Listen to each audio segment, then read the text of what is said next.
Voici deux méthodes qui vont te permettre d'utiliser un masque dans Final Cut Pro. Donc c'est des petites astuces avec le masque et on voit ça directement. C'est parti. Pour la première astuce, on va essayer d'enlever ici ce poster. Ce que je vais faire, c'est dupliquer ma première vidéo. Je maintiens option et je glisse au-dessus sur ma timeline une deuxième vidéo totalement similaire donc. Et je vais aller dans masque et je vais prendre masque de tracé. Je vais prendre le masque de tracé et je vais le déposer sur ma deuxième vidéo. Et maintenant que tu as fait ça, tu es presque au bout, t'inquiète pas. Ce que tu vas faire, c'est aller dans ton masque.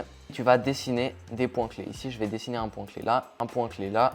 Et donc, ce qu'on va faire, c'est tout simplement créer un rectangle sur mon mur. Et maintenant, je vais aller dans l'onglet transformation et je vais bouger ici mon masque de telle sorte à ce que le poster qui était là de base disparaisse totalement. Tu peux ajuster, tu peux adoucir et atténuer ton poster.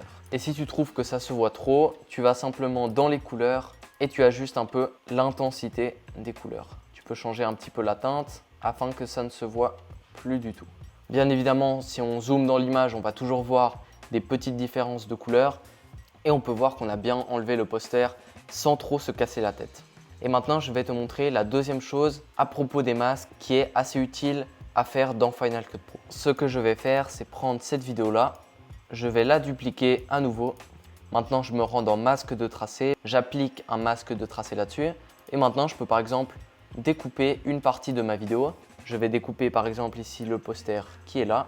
Et maintenant, si je vais dans l'onglet déplacer, ça me permet d'avoir simplement un deuxième élément dans mon image et je peux aussi utiliser les effets d'atténuation et d'adoucissement afin de changer mon poster. Et donc maintenant, je peux le déplacer. Je pourrais aussi le distordre avec les outils qui existent. Et donc ça te permet d'être vraiment très libre. Là, je pourrais mettre par exemple un poster là, dupliquer à nouveau mon poster, en mettre un là. Et donc ainsi, on a simplement dupliqué seulement une partie spécifique de notre image pour faire un effet que l'on souhaitait faire. Donc j'espère en tout cas que cette vidéo t'a plu, que tu as appris des choses sur les masques. N'hésite pas à être créatif là-dessus. Tu peux aussi les utiliser dans les transitions. Ça, il y a beaucoup de tutos sur internet, mais si tu as envie que j'en fasse un, n'hésite pas à me le faire savoir dans les commentaires. N'oublie pas de mettre un like, de t'abonner, partager, tout ça. Si tu as des questions, tu me le fais savoir en commentaire. Et on se dit à bientôt. Ciao.